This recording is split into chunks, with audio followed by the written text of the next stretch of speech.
Yep. Inside, I want to kill myself. We are on an 0-7 run over the last 2 days. After tonight was just complete bullshit. So that's how I'm going to start off this show. Horrible Sunday, 1-5. I don't even know what to tell you about that. I just don't want to do this anymore. I have never seen anything like this, man. With the slump continuing, 2 straight losses, not a good day at all. 0-4. I just have not had a good season, man. What kind of slump that I'm on? The slump continues. I've reached a new peak, actually. I'm going to burn my Bruins hat, man. I don't know what is going on with the Bruins. March 8th, is that what it is? I don't even know. It's March 9th, I think. Who even knows, man? I don't know what day it is anymore. I don't even know what day it is anymore, man. Back with you after the worst day that I could possibly have. Back with you, as I always am. Until I die, at least. 0-2 yesterday, and yesterday did not go well for me. 0-5. The worst month that I've ever had in my 18 years doing this. I don't know what to even tell you about this anymore. Broke the slump yesterday as the slump discontinues. The slump continues. Somebody fucking kill me, please. I don't even know what I should do at this point other than potentially end it all. 4 picks against Grossman and 2 fumbles. What do you see about the Bears? Would shut them down that way? No, we just the Bears are what we thought they were. What we thought they were. We played them in preseason. Who the hell takes a third game in the preseason like it's bull? We played them in the third game. Everybody played 3 quarters. The Bears are who we thought they were. And that's why we took the damn field. Now, if you want to crown them, then crown their ass. But they are who we thought they were. And we let them off the hook. Thanks, Coach. Matt Leinart will be one of the person in this room, probably about 5 minutes away. It's a disappointed coach. What's up, everybody? It's Toad back with you. Toadstool Sports Tuesday, whatever day it is, December 16th. That was me after the Browns play the other day. I found the clip for that. I have not clipped it down. I should probably make it a shorter clip, just Dennis Green screaming, but RIP Dennis Green, one of the best post-game press conferences ever. We went 2-1 on the show yesterday. Could have been 3-0. I was eyeing it, man, like, oh, this is going to go 3-0 tonight. No, it did not, but 2-1 is still a winning day, so we continue to do all right. We got Alabama A&M with the win to start it out. They won the game outright. Of course, if you're playing a 2-point dog or whatever, you're pretty much saying they're going to win the game outright. The line moved against me. The line went to 3.5, so people who got it later in the day, they got a better number on it. Didn't even matter. Outright win. Whatever, I'll take it. The market disagreed with me. I was better than the market. Houston Rockets were the loss yesterday. They definitely could have won that game. I mean, it was just a close game. What can you do? It went into overtime, yet Houston is the underdog. They take Denver into overtime. Pretty much that means you made the right call for the most part, even though they were a small underdog. They wound up losing by 3 or 4 points, I think, in overtime. Very close game. Could have gone either way. And then the Memphis Grizzlies got the job done for us. That line went up as well slightly. I think it was like 5.5 at game time, I think. That didn't matter at all. They won the game outright by like 20 points, I think. So that game that number did not matter at all. Memphis, good call by me on that one. So hopefully we can continue. We'll move on to today. Today is a more packed board. We're going to talk about everything that's going on today. There are some big basketball games, college basketball. I have 4 plays in college basketball. 3 of them are giant underdogs, which I know Jeffrey likes. But those are the games where it's like you're going to have a team that loses by 20-something and they still cover. You know what I mean? Like if you get the win, you know what I mean? Although I'm a little bit concerned about it. And then I have 1 big favorite as well in college basketball. Then I will have 2 hockey plays, and I have I'll play in the NBA Cup as well in the final, which is the only NBA game today because they get their own spotlight bullshit. And then there is some crappy bowl that I don't really love, which we'll talk about as well. That is going to be what's on tap here. Jeffrey, what's up? Thanks for hanging out. So did I. No, they did not cover. I had the Cardinals. Oh, wait. No, you're right. They covered. Yeah, they covered. They lost the game outright, but yeah, they covered. Yeah. Yeah, I had the Cardinals that night as well. I think they were like 10.5-point underdogs at home, and they're winning the game outright by 3 scores probably. Yeah, they only lost by like 3 points, I think. But yes, correct. They did cover, yes. My mind is kind of elsewhere here. I'm trying to fix my camera here as well. Correct. They covered and they lost the game outright, yes. They could have had the win. Mr. Pinsey, what's up? Thanks for hanging out. But yeah, that was a situation. That Bears game against the Cardinals, that was a Bears team that was all defense, dude. Like, you think Rex Grossman is going to go on the road in a primetime game and a game that doesn't really matter to them that much and cover a double-digit spread? No, that wasn't going to happen. Rockets were bullshit. Yeah, they're winning the game by 1 right at the end. Yeah, I did not see that call. A trip on the inbound? Come on.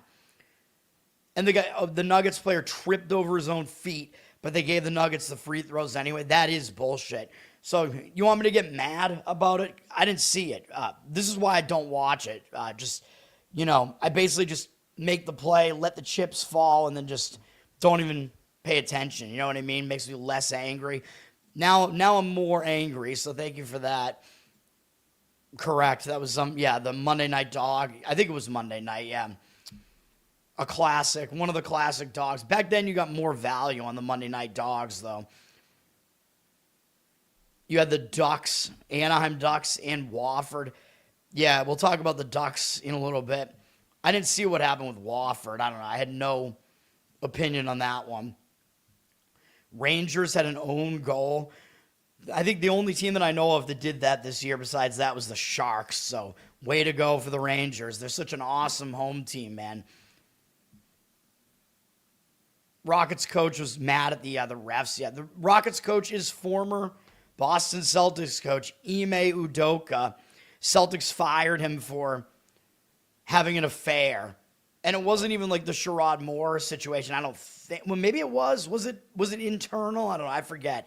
But the Celtics fired him for having an affair. And he didn't break into anybody's house. So, I don't know. I mean, I didn't like that at first because I liked Udoka. I thought I wanted him to stay with the Celtics. But I do like Missoula too. But I like Udoka. Makes me kind of root for the Rockets a little bit. Yeah, the refs should be fired if that's what they did. Yeah, fuck them. The Blues, it wasn't even Binnington in net last night. It didn't even matter. The Blues goaltending is absolute trash. Yeah, that game went over. The game that I said was more likely to go under did go under, by the way. The Dallas Stars game. I think there was an empty net in that one, too, and it still stayed under.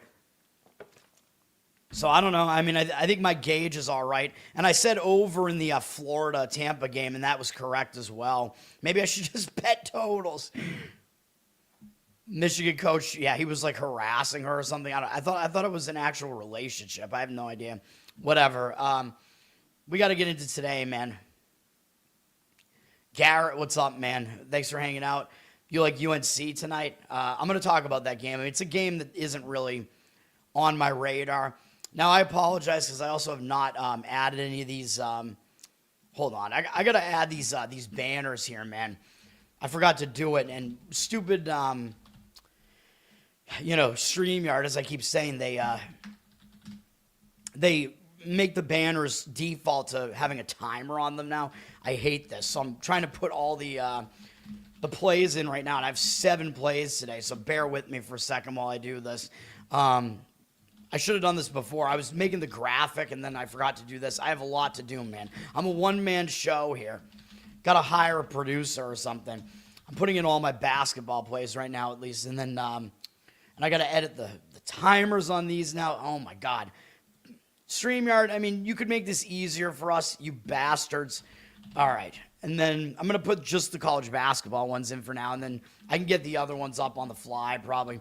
What is this last play? I don't even remember what I have for my plays here. All right, I see it. All right. There we go. Okay. Yeah. Well, hold on. Nope, 1 second. Stupid. All right. I got it. All right, let's get into college basketball here. Okay. Let's do it.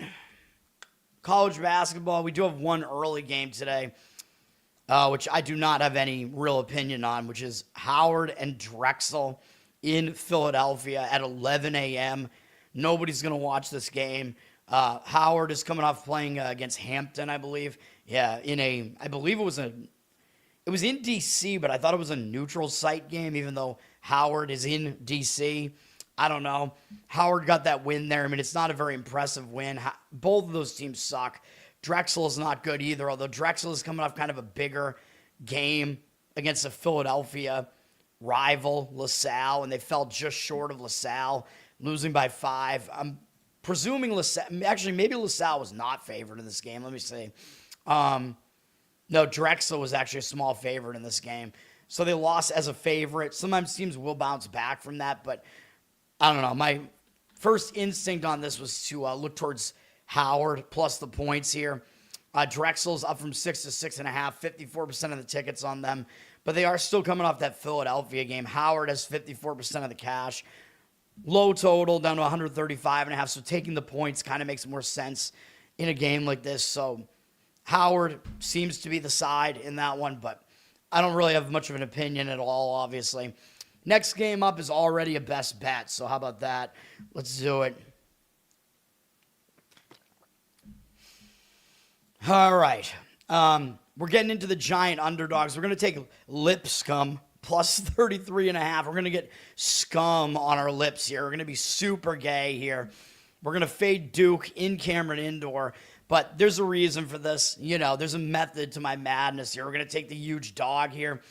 Lipscomb, I mean, they're coming off an easy win over Alabama A&M, our guys who won for us last night. Not really an impressive win. I mean, normally I would say, yeah, a team might feel pretty high on themselves after a 92-58 win, but against a bad team like that, and now Lipscomb gets one of their biggest games of the season, probably the biggest game they have all season. They get to play Duke. They're going to show up, man. It's just a matter of, will Duke completely overpower them to the extent that Duke will cover a massive number? I'm going to say that they won't.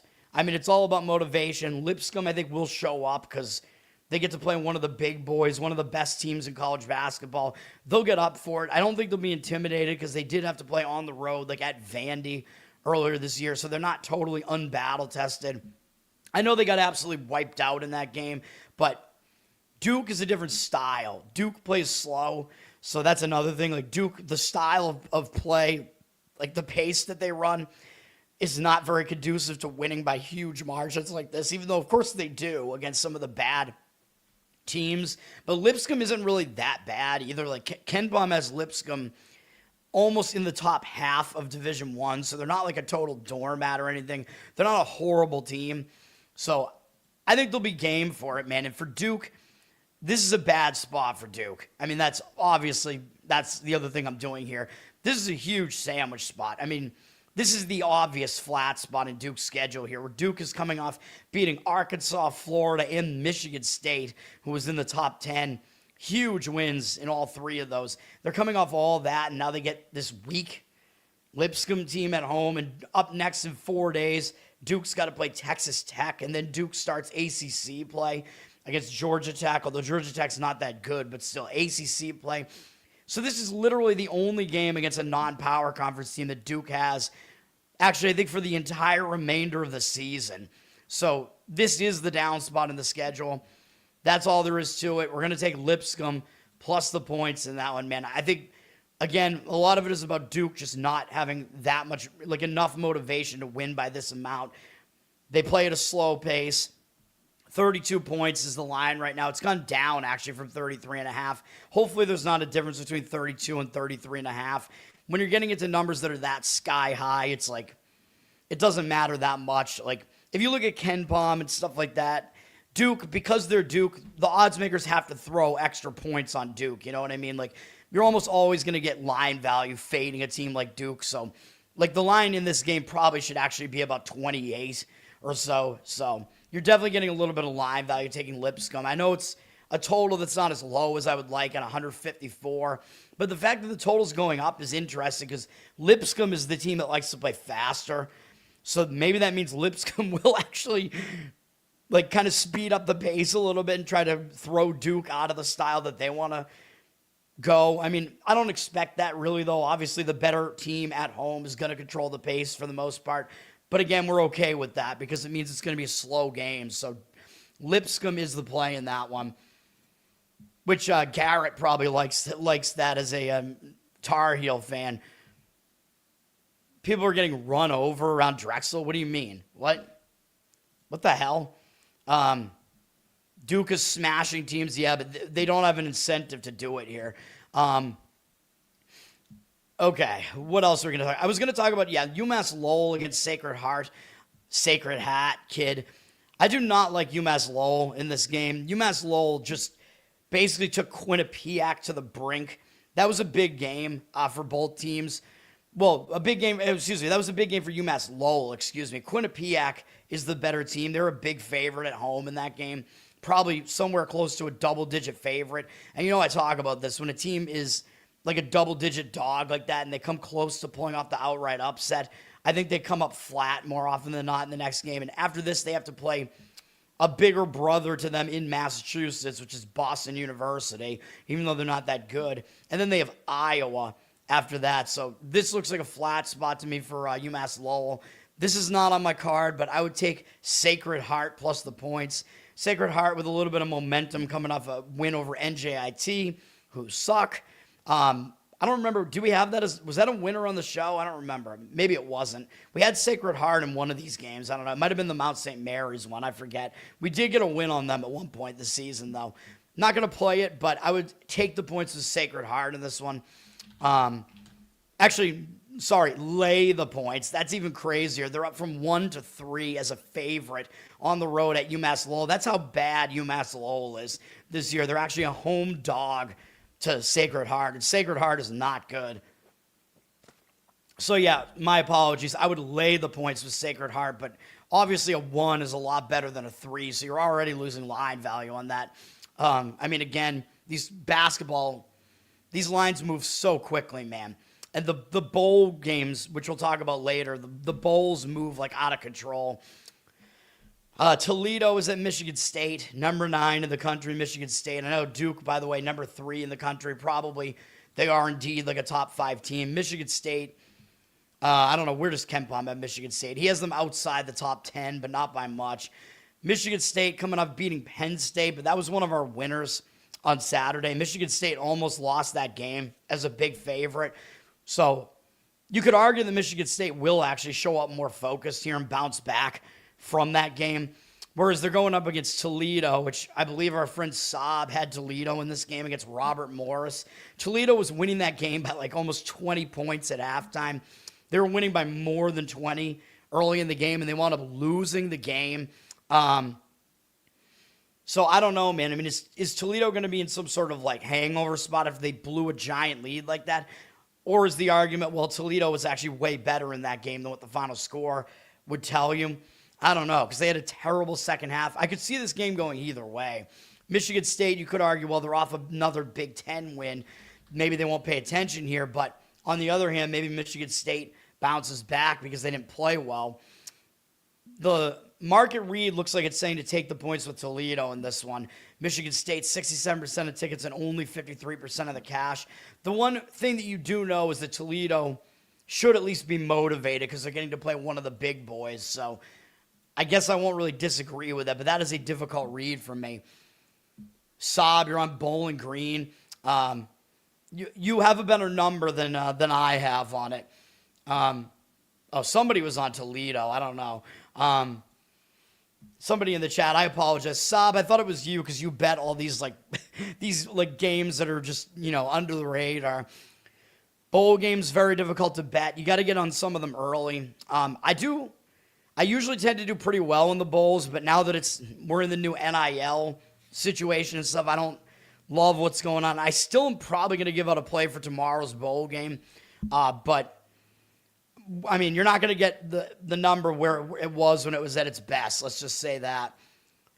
Sacred Heart, they're a Christian school. I don't know. It's something to do with a church. I don't know exactly what it is. You play obscure games, yes. Mr. Pinsey, that was you. Okay, my apologies. Yeah, yeah, I didn't really have a read on that one. That was very, I would be really, really angry about that. I would be ripping my hair out if I'd played that game, you know. These losses stay with me. They fester, Jerry. They definitely fester. All right, first big game up is ESPN, 7 p.m. Number 11, Louisville, and number 20, Tennessee. The first thing you're going to notice about this game is this is one of those games where the lower-ranked team is favored. So the odds makers are telling you there's something maybe slightly off about these rankings. Now, they are still telling you Louisville's the better team, but Tennessee is favored because they are at home, but they flipped from a 1-point dog to a 2-point favorite here. So the market is kind of telling you there's not that much of a gap between these two teams. 59% of the tickets, 81% of the cash coming in on Tennessee. Just that alone is going to have me looking towards the Tennessee side here. It's not one of my plays, but I will agree with the Tennessee side here. This is also going to be a game that's a big-time contrasted styles where Louisville, I mean, this is one of the typical style contrasts you'll see. Louisville likes to play fast, and they play offense, and they're not as good on defense. Tennessee is the opposite. Tennessee plays slow, and they're better defensively than offensively. And I tend to like the better defense, especially when it's basically in a pick the winner price range. So that's another sort of indicator for me on the Tennessee side in this one. As far as the spot, I mean, both teams are going to show up. Louisville's coming up beating Memphis. I mean, I know Memphis has a decent name around them, but they're not going to be in a letdown spot or anything like that off of that. Louisville is 0-1 on the road, by the way. Although, I mean, it's a single game sample size. Their only loss was at Arkansas. But Tennessee, I believe, is better than Arkansas. Tennessee is 5-0 at home right now. And Tennessee is coming off some difficult games. I mean, Tennessee lost each of their last 3 games. Now, they lost to Kansas. That was a win for us on the show because I thought Tennessee was going to be hung over after that huge win over Houston. That was in Las Vegas. They took the loss. Then I thought they would be in a bad spot again, and I gave you guys Syracuse on the show at Syracuse, and Tennessee lost that game as well. They did not bounce back after that, however, and they lost fairly badly against Illinois in what was some neutral site game. I forget where that game was, but now Tennessee's back at home, man, where they've been better. True home game. They're going to show up for it. The public is so recency biased. They see they see Louisville winning all these games in a row. Tennessee losing these games, a bunch of games in a row.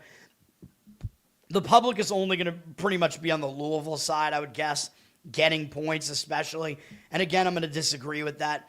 Like, I'm going to fade the recency bias because it means that you're getting like more market value on the team like Tennessee that's been losing recently. So that's what we're going to do. I mean, we're not going to do it, but that would be my opinion in that game is to take Tennessee. You're on Queens Royal. Is that obscure? I don't know. Sacred Heart, yeah. Le Sacré-Cœur. I've been to Le Sacré-Cœur in Montmartre in Paris. I've been there to the real Sacred Heart in Paris, man. Tennessee does need a win, although I don't like playing, on teams that need it. But, yeah, I mean, middle of the season like this, I mean, you're probably going to see them be maybe slightly more motivated. Yeah, Tennessee with 3 straight losses. Zach, what's up, man? Thanks for hanging out. All right.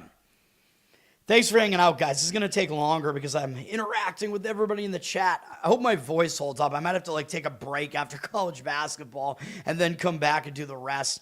DePaul is at St. John's as we have Big East play beginning here. These teams have not played a conference game yet. St. John's 22nd in the country as far as what the rankings makers are telling you. This is on Peacock at 7 p.m. Peacock getting a lot of stuff on their network now. St. John's is coming off smacking Iona. Iona is like a little brother to them in the New York City area. I don't know if they're going to be overconfident after that. I mean, they are playing what is now their home opener in the Big East, but they do play Kentucky next in 4 days, and maybe that game is a little bit bigger because DePaul, I mean, they are still a doormat. Even though it is a Big East team, if you're going to overlook a Big East team, it's probably going to be DePaul, Even though DePaul is 8-3, they haven't had an impressive resume, okay? And DePaul is coming off what is probably their best win of the season, which was a road win at Wichita State. Wichita State is actually not that bad, and DePaul was a fairly big underdog in that game, and they pulled off that upset there. So, I don't know, man. I mean, DePaul will be, like, they'll show up in this game for sure, but coming off an upset like that, I kind of worry about it. So I can see reasons to fade both teams in this game, so I worry about it. The money is coming in on the St. John's side. 71% of tickets, 87% of the cash on St. John's. They're up from 18 and 19 and a half. So the money is saying St. John's in this one. Yeah, inside, I want to kill myself. Maybe, I guess, because normally my reaction is, well, DePaul's coming off that upset. I would probably slightly agree with St. John's, but I don't know. I have some worries about it as well, as I already mentioned, but also St. John's laying points like that. Yes, St. John's does play fast, but they're not a team that's an offensive powerhouse, man. They're a weird style combination where, as I always mention, they're like the poster child for this weird style combination where they play really fast, but they're better defensively than offensively. It's very strange, which is why the total is pretty low as well. So, slight lean with the market on St. John's in that one, but, not a strong opinion for me at all, though. Garrett, thank you. Thank you, sir. I appreciate it. I'm mostly I'm just autistic, man, and my shows are 1 to 2 hours every single day, pretty much. All right, what other games am I going to talk about here? I'm skipping some of these games where I was just like, Miami, Ohio, and Wright State is a really interesting one where you look at this game.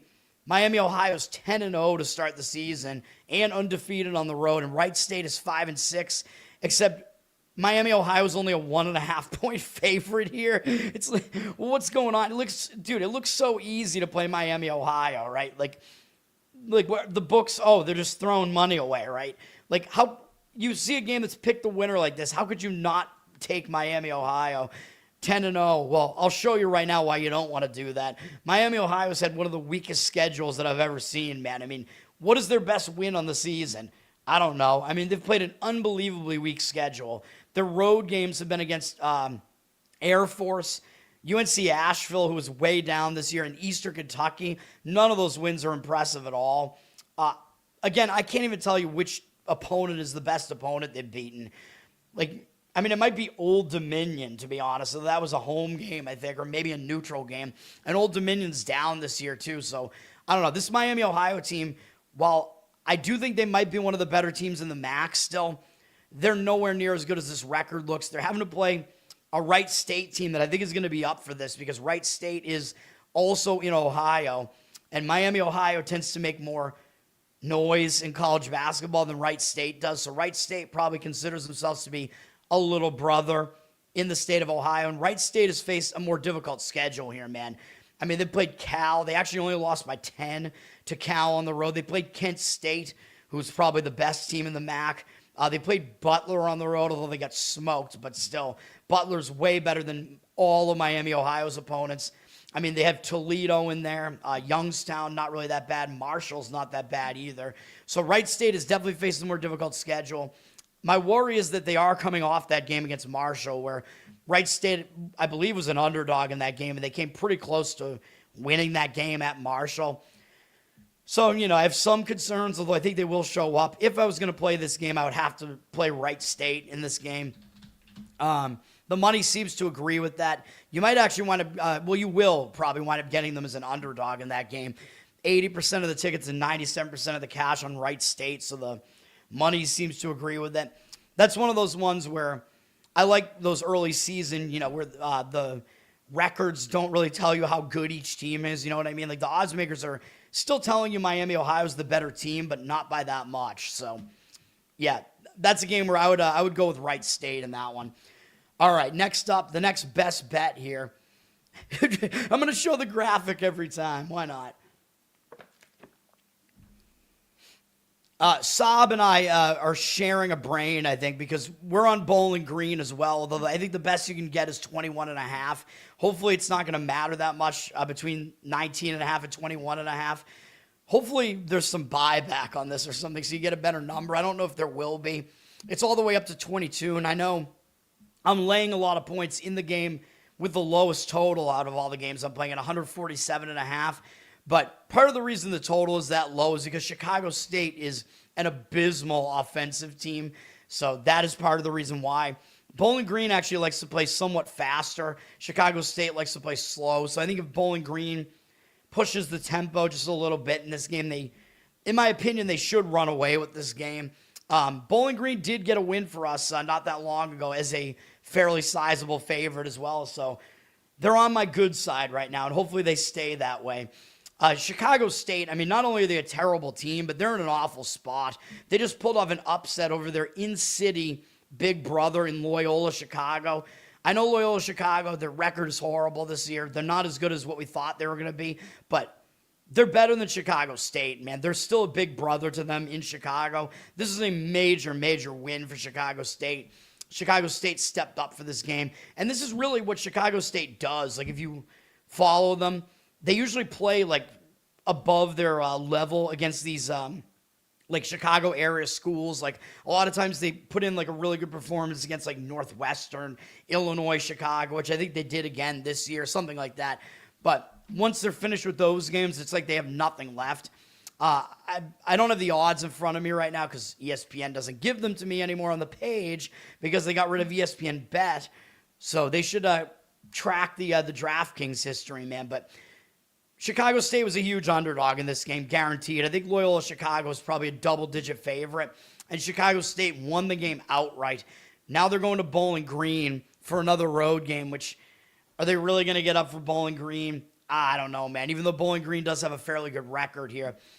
But after that, Chicago State has Indiana after this, so they might even be looking ahead to that because that's going to be the remaining like big conference team that they play all season. That's like their biggest remaining game against Indiana. Not that they are expected to even be close in that game, but still, you have Indiana up next.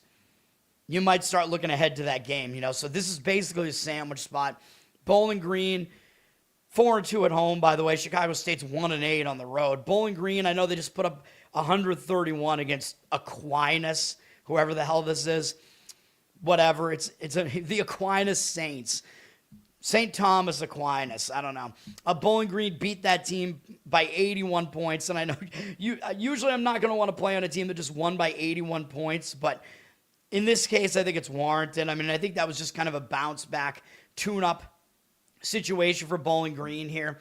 So I expect them to show up and just win this game as a significantly better team.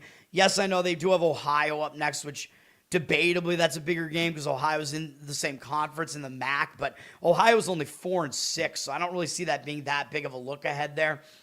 So we're going to go with it. Bowling Green, man. Bowling Green, decent track record this season, man. They have a win over Kansas State on the road, so they've shown the ability to play well this year just based on that alone. We did have them, what was the game where we had them winning? Was it the VMI game? I think it was. Bowling Green put in a good performance for us in that game. I think it was that game. And then they did have a recent loss to Utah Valley. Utah Valley is pretty solid, though. So, yeah. I don't know. I don't think I have much else to say about that, but it's one of those spots where Chicago State's just in an awful spot, and they're a horrible team. So we are going to lay it with Bowling Green in that one. And that's, one of those games. The public, they have other things to do today. They're not going to really be playing that game at all. We have Florida State and Dayton on CBS Sports. A lot of big games today, man. This game, maybe not as big. Florida State, I mean, you got to think they're pretty embarrassed, though. They just lost against UMass. I mean, that's an ugly loss, dude. This is in the Orange Bowl Classic, which I assume was like close to Miami, but it was a game in Florida, and Florida State lost this game ugly. UMass shot like out of their minds in this game.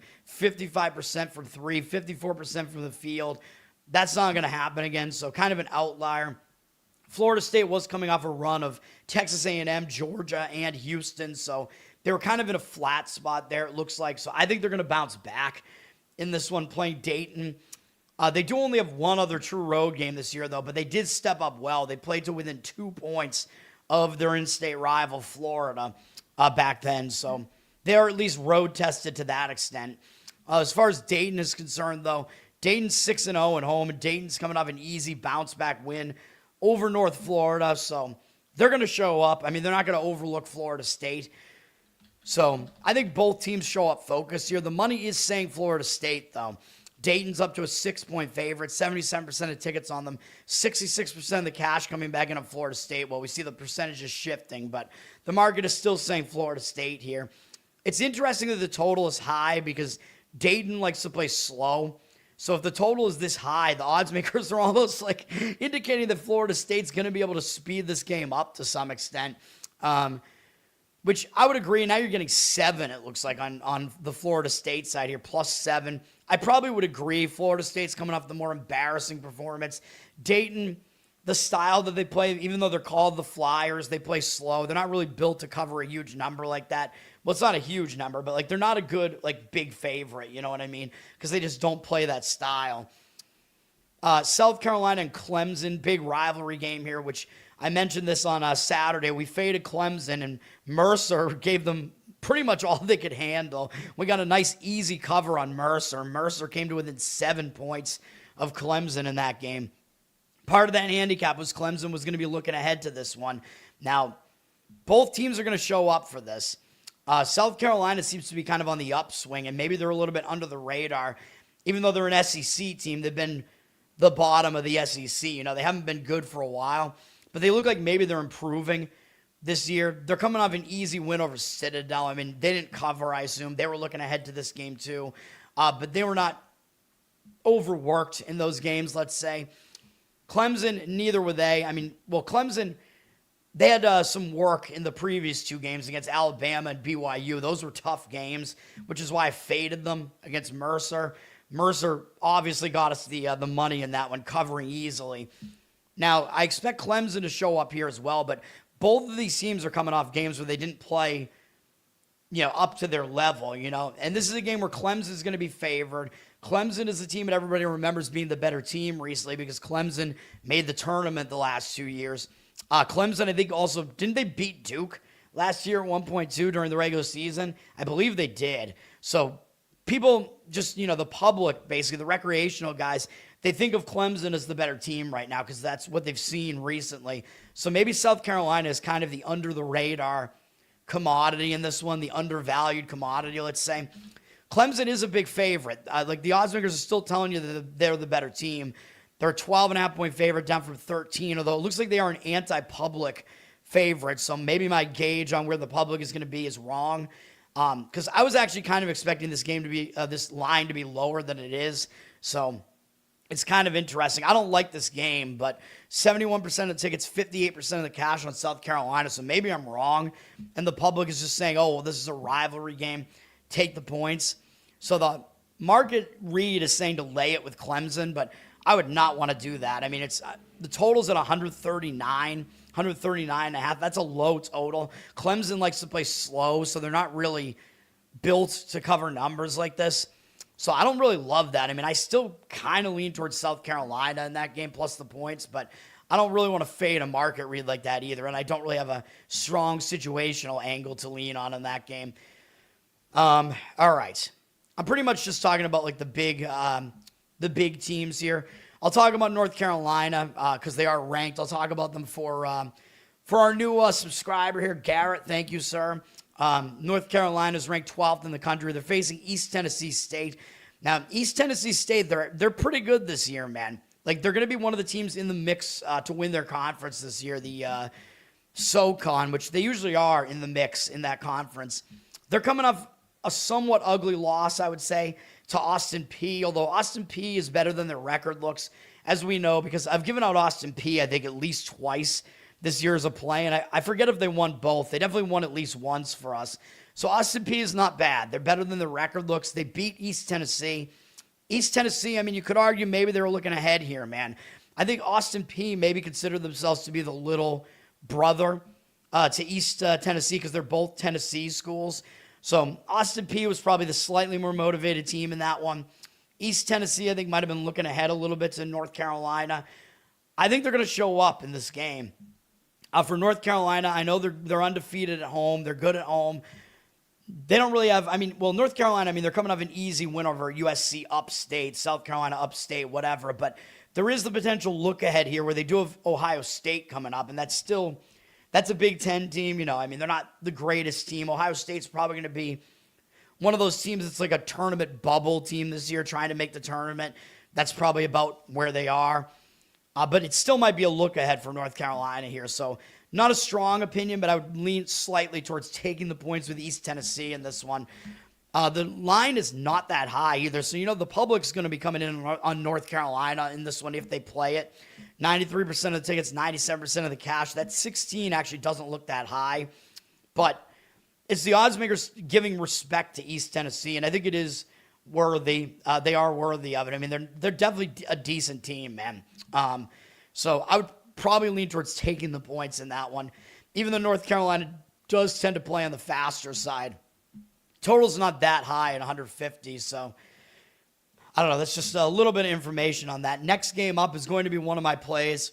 We're on Northern Colorado plus 24.5 against Texas Tech. Now, Texas Tech, they do play slow.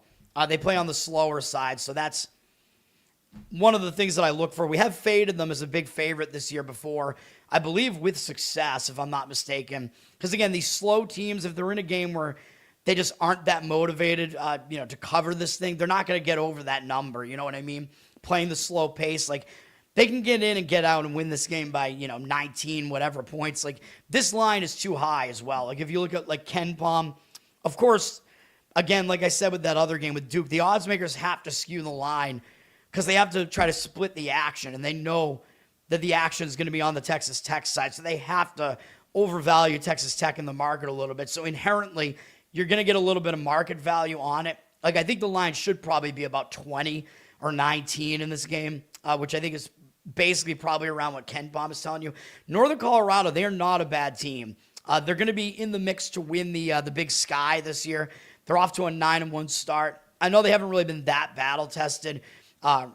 Like, their best games, or like the best team they played was probably St. Thomas, and they did lose that game. So, yes, I know they're not battle-tested, but they're going to step up for this game, man. And at least they do have a couple of road wins in here. So they've gone to the Pacific Coast, beaten Pepperdine.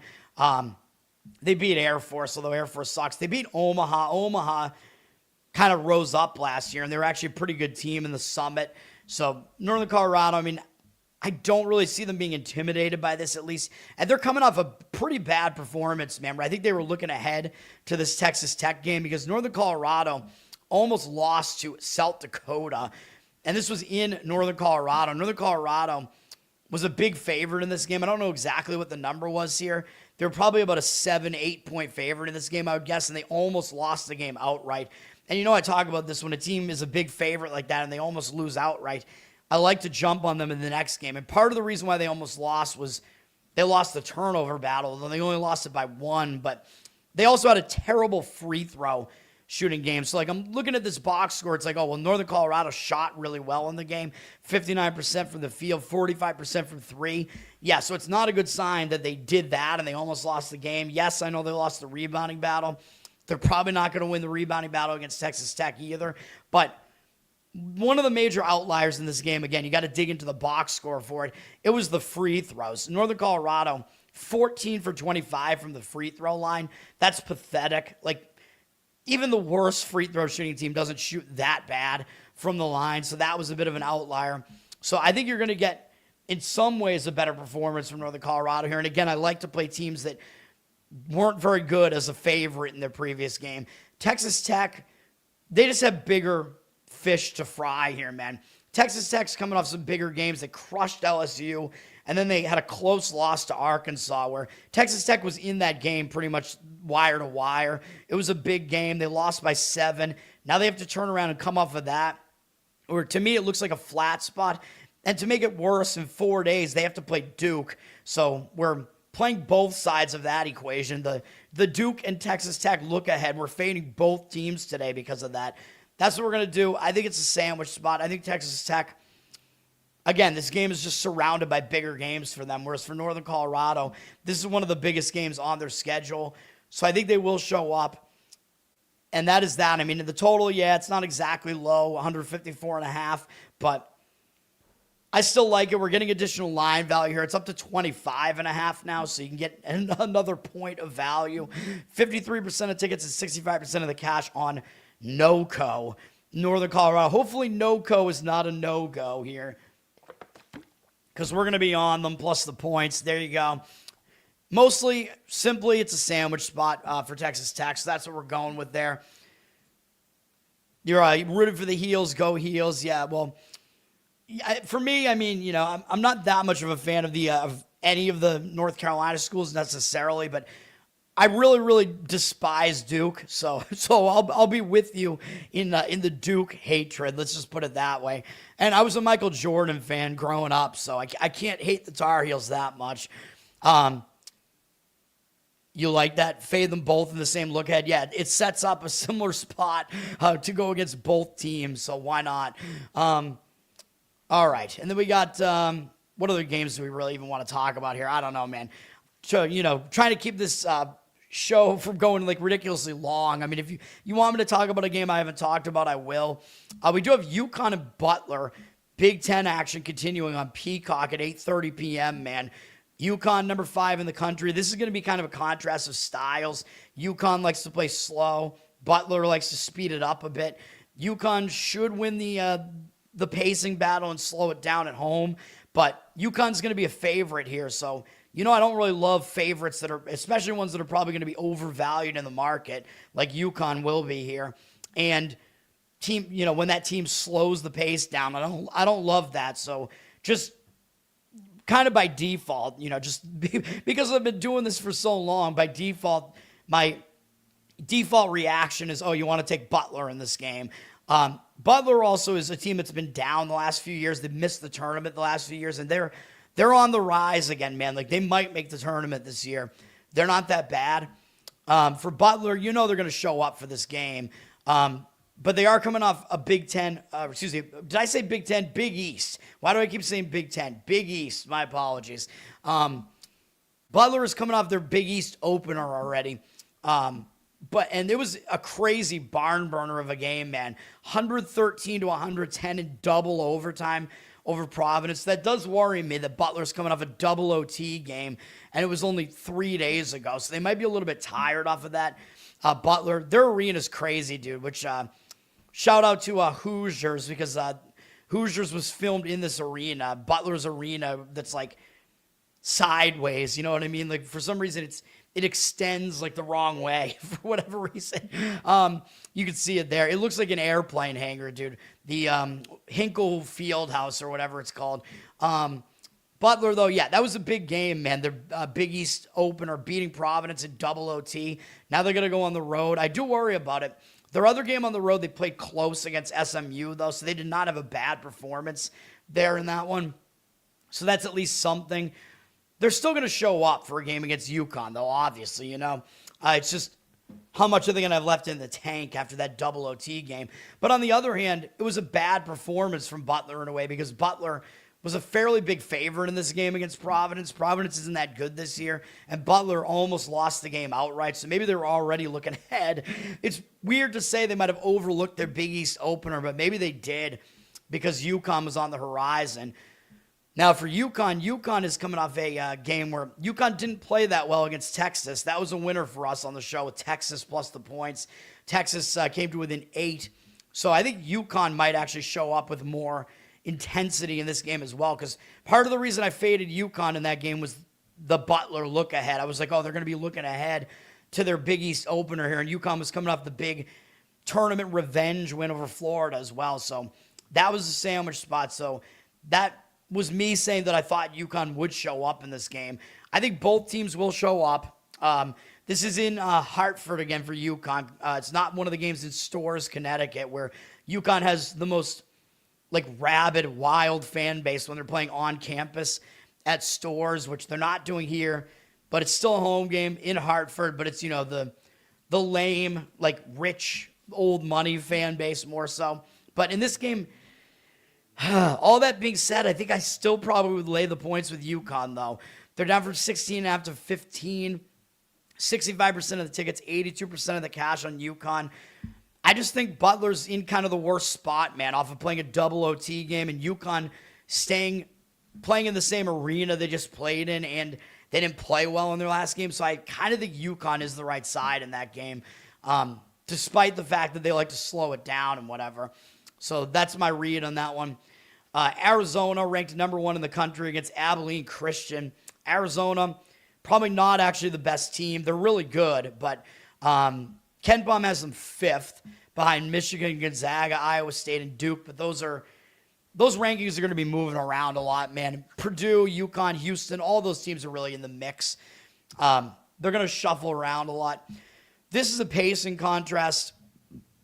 Abilene Christian likes to play slow. Arizona likes to play really fast. I don't love the spot for Arizona because look at what Arizona just did, man. Arizona just won in blowout fashion against both Auburn and Alabama. And that was a game where I believe the game went over the total, right? I leaned over in the Alabama-Arizona game. Even though I'm not really a totals guy, it was a really, really high total, and both teams played a lightning pace. So I think that game did go over the total. But Arizona put up 96 points in the game. It was a huge win for Arizona. Now they're coming off of that, and they get Abilene Christian.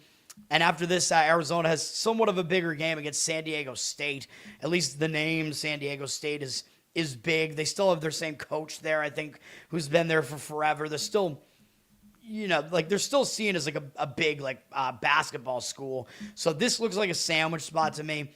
I just don't really see Arizona having enough motivation to really go full throttle, full pace in this one. You're getting 33.5 points with Abilene Christian, and the total's low at 144. So that seems to be indicating Arizona's not really going to be trying to push the tempo here. And they're public. 89% of the tickets and 90% of the cash on Arizona. I would take the points with Abilene Christian in this one if I was going to play it. This one's not on my card. Abilene Christian, they're coming off an upset win, so that's part of the reason why, because I do agree it is a sandwich spot that Arizona is in. It's tempting. I mean, I do like Abilene Christian in this one, but again, Abilene Christian just won against New Mexico State as a home dog, so I don't really love jumping on teams after a win as an upset, an upset win like that. It wasn't a huge upset, but it was still an upset nonetheless, so staying away, but I just see Arizona just wanting to get in and get out of that game. Pacific is going to be at BYU. I'm talking about all the ranked teams at least here. BYU is ranked 10th in the country. BYU just beat Riverside. UC Riverside, just an easy blowout win, even though BYU was coming off that huge comeback against Clemson. BYU still did not suffer a letdown or anything like that. I mean, Riverside is terrible, though. Pacific is actually not that bad this year. They're playing fairly well. Pacific is coming off a bounce-back game after actually Pacific played close at Cal in the prior game, so you would think they would be in a flat spot after that, but they played whoever Suka, some California, Simpson University, California, yeah, whatever, the Red Hawks, okay. Pacific did not struggle in that game at all. They beat some non-D1 team there, whatever. Now they're playing in elevation, but they're used to playing in elevation already because they did play at Air Force already, so they did have to go up into elevation. So maybe they won't be that affected by the elevation. To me, I mean, I don't know, man. I mean, BYU is probably going to be the overvalued commodity in this game at least, but they're up from 21 to 24.5 here. 83% of the tickets, 98% of the cash on BYU. I mean, the line looks like it is moving on the BYU side. I couldn't really see laying it, though, even though they do play fast. I don't know. The total's not that high, although it's gone up to 150. I don't know. I kind of lean towards Pacific plus the points in that one, but I don't have a strong opinion at all. And, just by default, I like a lot of these underdogs. Final play for us in college basketball here. We're also, again, on the same page as Saab, and we're playing on the team whose coach follows me on Twitter, Queens of NC, North Carolina, plus 25.5. That's what we're going with against Arkansas here. Now, yeah, Arkansas is a team that likes to play fast, I know. Queens, I think, doesn't exactly play at a slow pace either, though. So, yeah, it's going to be a game that has a high total. I get it. I don't like taking points as much in a game with a high total, and it's really high, although it's dropped a little bit to 173. I don't even really disagree with an over in this game necessarily, but I mean, I think Queens is the right way to play this game, though, because Arkansas, as I'm going to show you, they're in a bad spot. But when a team like Arkansas is in a spot like this, I just think they don't really have an incentive to push the pace. So I think that's going to keep the score a little bit lower than maybe what people think. So, so I don't know. I mean, I guess I would somewhat maybe disagree with the over just because of that, because I think Arkansas maybe just doesn't really have that much of an incentive to go really like all out, like totally fast here. Arkansas, they're coming off beating Texas Tech, man. That was a big win. And if that wasn't big enough, they got Houston on deck in 4 days. That is a monster game, man. That's going to be a wild like style contrast too, because Houston likes to play slow. So they're caught in the middle here. This is a sandwich against Queens. I don't think you're going to get the best performance out of Arkansas here. And I know we did fade Arkansas the previous game against Fresno, and I know we took a loss on that one. That was a sandwich spot as well. But you got to just trust the process, man. Queens, they're not a terrible team. I mean, all 3 of the big underdogs they're playing today are all like mid-tier teams on KenPom, basically. So they're not like bottom of the barrel teams. Queen, I know it's bad that they're winless on the road. I get it. Arkansas is undefeated at home. But again, you're asking Arkansas to cover a number here that obviously the number's too big as well. Like, again, if you look at KenPom, he's probably going to have this number closer to about 20, 21. So there is definitely some line value built into this because, again, the odds makers just have to skew the number towards Arkansas. For Queens, I know they're playing a second straight road game that's a step-up game for them, but they got pretty embarrassed by Wake. Wake beating them 111-73. So even though Queens is playing 2 step-up games in a row, that game was over early, you know what I mean? So it was a game where you start packing the game in early, you know what I mean? The game's over. So I think Queens won't be as fatigued coming into this game as Arkansas may be after their bigger game. I think Queens might have 1 fewer day off, though, but I'm not that worried about that. Queens does have to play Auburn next to, but I mean, they're not going to overlook Arkansas. I mean, this is going to be one of their biggest games of the season. Queens also won't be intimidated because they've already been on the road. Part of the reason why their road record is bad is because they played Villanova, Virginia. I mean, those are difficult road games. Even the like smaller conference teams they played on the road, Duquesne, Furman. I mean, those are actually pretty good teams as well. So, and then of course, again, Wake Forest. They played on the road. And yes, Wake Forest is a bigger brother to them in North Carolina. So I expected Queens to be a bit better there, but whatever. Maybe I'll DM their coach, and I already forget his name again. But Thanksgiving ugly sweater guy. I appreciate it. Love that guy. We're going to root for him tonight, man, with Queens. Let's get the cover on that one with Queens. Hell yeah. All right. And then we do have ESPN2 has Kansas, number 17 in the country, against Towson at 9 p.m. These last few games I've talked about are all at 9 p.m. Most of them are on some network. SEC has the BYU, or yeah, has the SEC has the Arkansas game we just talked about. BYU and Arizona are on ESPN Plus, and Yukon is on Peacock. Yeah, I mean, whatever. You'll find them somewhere. Kansas. Now, Kansas is a team that is not really built to cover large numbers because they are a team that focuses on defense. They play pretty slow. They're coming off a pretty big win at NC State, even though NC State had dropped from the rankings. That was a big game. And look at Kansas's run of games here, man. They played against Tennessee, which I think was in that Vegas Players Era tournament, beat them, played close against Yukon the next game. Then they beat Missouri in the basketball border war. They blew them out, too, by 20. Went on the road, beat NC State, who's still a pretty solid team. And now after all that, now they get Towson. Doesn't look good for Kansas here to me, man. Towson, they're not a horrible team. Like, I think they're going to be kind of in the mix to maybe win the Colonial here, although UNC Wilmington is obviously the team to beat in that conference. But Towson's not that bad. They've actually played a fairly difficult schedule. Their losses in here are to Houston, James Madison, both of those on the road, UCF on the road, and then UC San Diego, also a pretty good team. So Towson, they've had a fairly difficult schedule. They're not going to be intimidated here. They're pretty battle-tested. I know they're going into Allen Fieldhouse, but it's just not as big of a game for Kansas. And Kansas, again, they play slow. So Lean to Towson for me in this one. It's a really low total at 132.5. Money has poured in on Towson as Kansas is down from 19 to 15.5. So if you agree with that, you're losing some value on the number, unfortunately. 60% of the tickets on Kansas, 72% of the cash on Towson. I agree with Towson there. And then the late night, UC San Diego and Loyola Marymount is actually going to be a pretty big game. Pretty good game. Both of these teams are good. UC San Diego is still probably the best team in the Big West. They're coming off beating Tulane at home and smacking them, although Tulane's not really that good. Loyola Marymount has been good to start the season as well.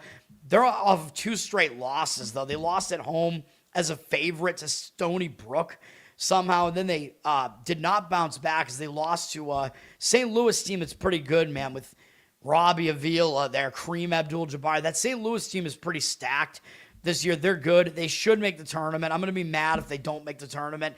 Could be a year, because they're in the A-10 now. Could be a year where the A-10 might actually get 2 teams into the tournament. Because St. Louis is actually that good this year. So Loyola Marymount did lose to them, and they did get smashed by them. And that was at home, and they're staying at home again here. To me, it looks like kind of a bounce-back spot for them, so I somewhat lean towards Loyola Marymount here. The public might kind of like UC San Diego because they made the tournament last year. They kind of know the name now. They were a bit hyped last year. They're not as good as they were last year, though. UC San Diego's up from 1.5 to 2.5 here as a road favorite. So the odds makers are still giving UC San Diego, a lot of respect. Not the San Diego Toreros. They're the UC San Diego Tritons. 80% of tickets and 93% of the cash on Loyola Marymount, though. So Loyola Marymount is getting the money. I don't disagree on that one. All right. Let me go I got to go get some more water. I got to rest my voice for a second. I'll be back for the rest of the sports, which should not take as long as college basketball usually does. I will be back in a second. I got to put the other games in as well into the banners here. We're going to have 3 more plays, I think, 2 hockey and 1 NBA. Jeffrey, you like the Knicks tonight? I do not disagree on that. So yes, give me a second. I will be back in 1 second. Oh, and I'll bring up the hockey board, by the way, just, so people can start looking at the hockey board, see if you can guess which games I'm on. I don't know if it's possible here, because they're maybe games you wouldn't expect me to be playing, but who knows. I'll be back in a second.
All right, I'm back. All right, let's get into some hockey here, man. Yeah, the intermission, yeah. if you remember the Offspring Ixnay on the Hombre, they have the intermission song that's on there, and it's just him like pissing, basically. Intermission, yeah. All right. Hockey, let's go, man. We have my Boston Bruins are facing Utah here in this one. This one, Utah, they're in a spot where they're coming off beating Pittsburgh in overtime in a game where one of you guys in the chat there was not happy about that. Was it Pinsey? Was it Saab? I don't know. Pittsburgh imploded in that game and blew like a 5-1 lead, I believe in that, or no, 4-1, right? Because Utah won 5, whatever it was. I think Pittsburgh imploded somehow in that game, if I remember correctly. Utah won the game in overtime. Now they're coming off of that, and they are playing in Boston. They do have Detroit next. Don't really know that they're going to overlook Boston, though, because Boston does have a good record here. And I don't really love the spot for the Bruins, as the Bruins did just lose a win streak, getting blown out by Minnesota. Quinn Hughes wrecked them, the new acquisition for Minnesota. Now, I don't like the Bruins for a couple of reasons. One is that they lost a win streak, and when a team loses a win streak, sometimes it'll hang them over into the next game. But also the Bruins are returning home from a road trip, and I don't like that either. They were on the road since last Tuesday, only a 3-game road trip, but a road trip nonetheless. And when teams are away for like a week plus and they come back home, stuff has like built up for these guys to have to do at home. You know what I mean? Like these guys have to get back to their families. So that first game back, more often than not, tends to be a bit of a distraction. And the Bruins do have Edmonton next, and Edmonton's starting to play better again as well. So they might actually look ahead to Edmonton. So I do not like the spot here for the Bruins. So lean for me to Utah in this one. This is not on my card, but it's close. If I was going to add another game, it would be this one. I like Utah in this game, unfortunately. Utah down from -115 to -111 on the money line. 59% of the tickets, or 59% of the cash, on Utah. 89% of the tickets on Boston for now. Bad spot for the Bruins, though, man. I mean, that's really the crux of that handicap is the fade of the spot that the Bruins are in.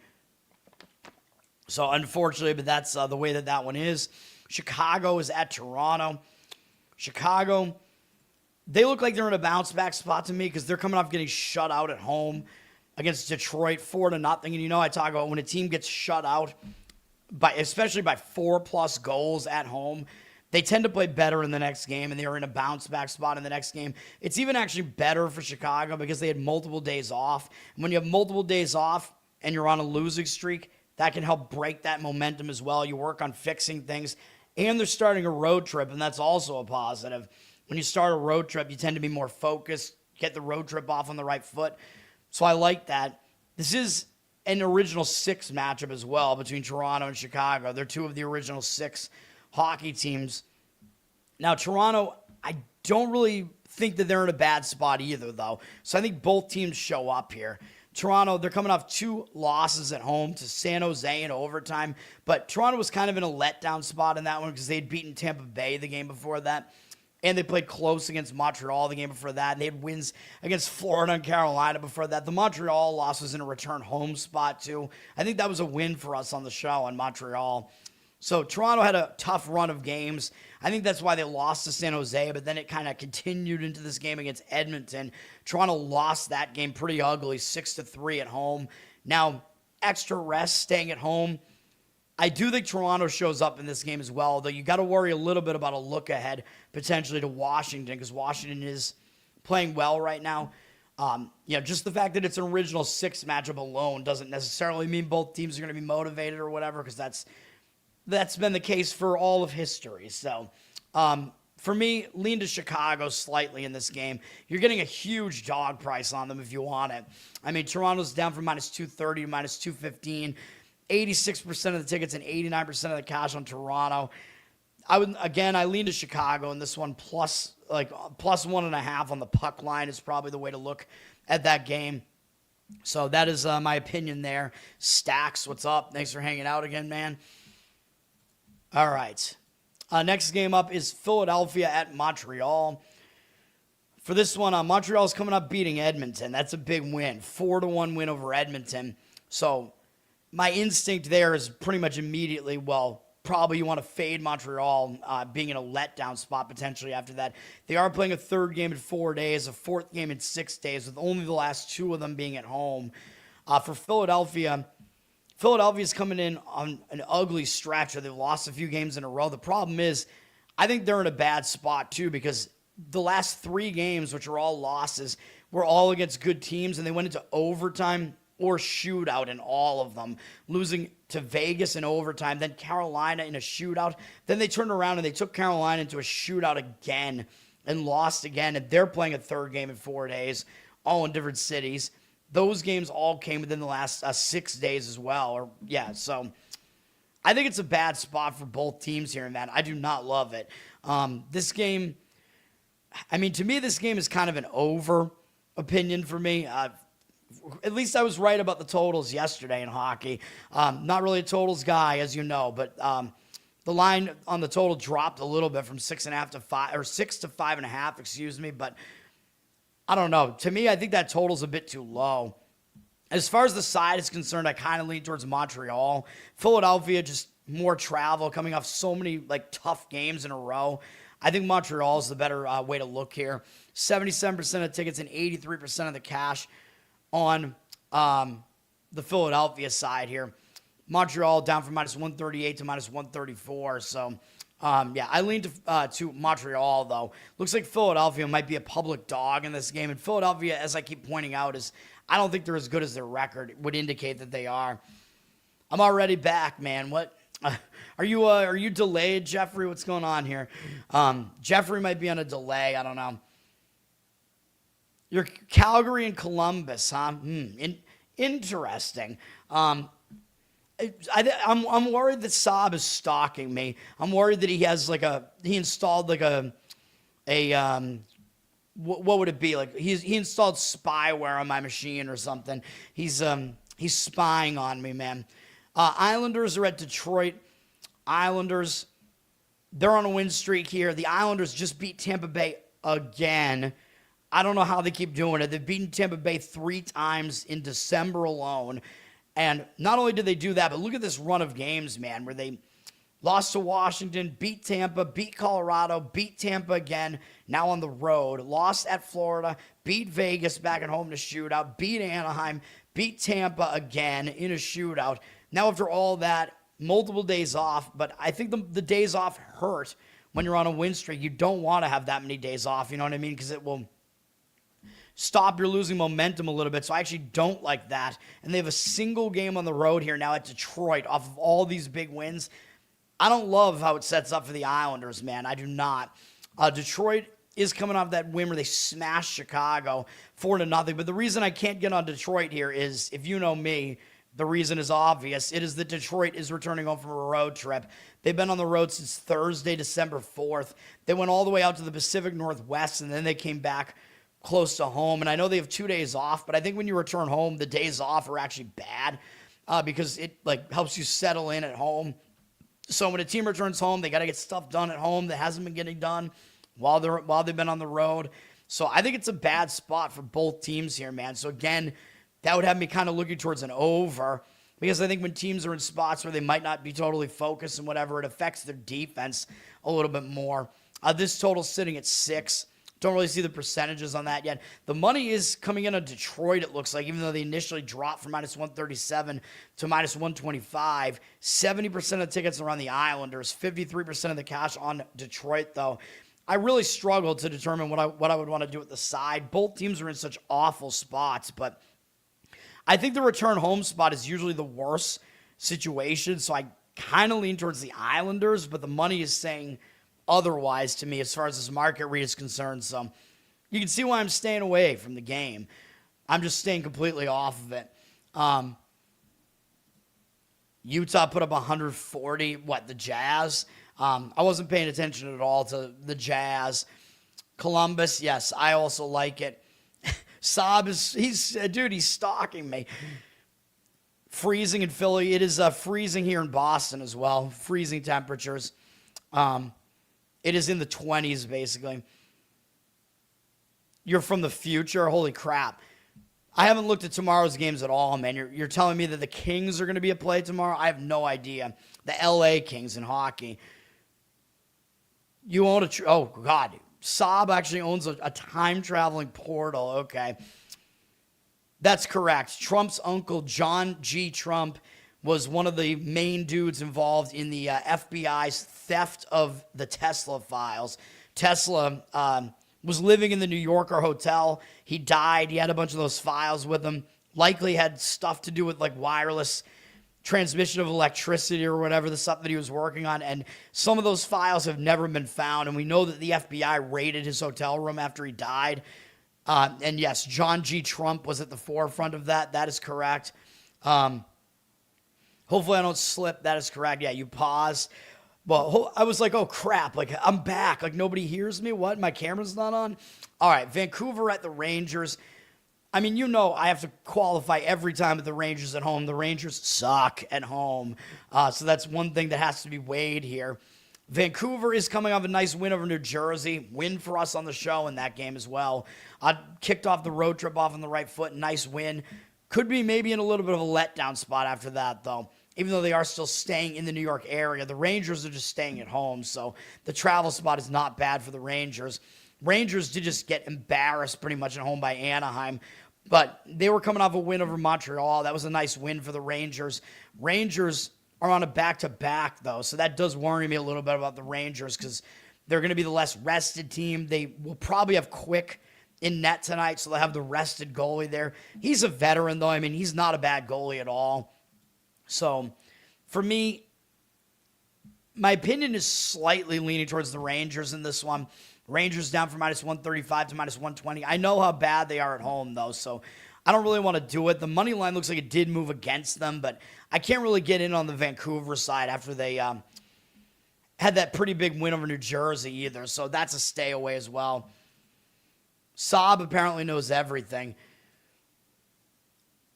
I am on Queens. Yes, that is correct. Again, I think you're spying on me, and you'll see what I mean about this hockey, too. Jeffrey might be spying on me, too. Freezing cold in Poland, yeah. All right, we have Anaheim at Columbus. Oh, yeah. All right, best bets, right. Of course this is one of the best bets. Hang on. What are we doing here? You guys already called it out. I am also on the Columbus BJs. We're going to be getting some BJs tonight, the Blue Jackets against Anaheim. Now, for Anaheim, they're not as good of a road team, man. They're better at home than they are on the road, so they're definitely fadeable on the road.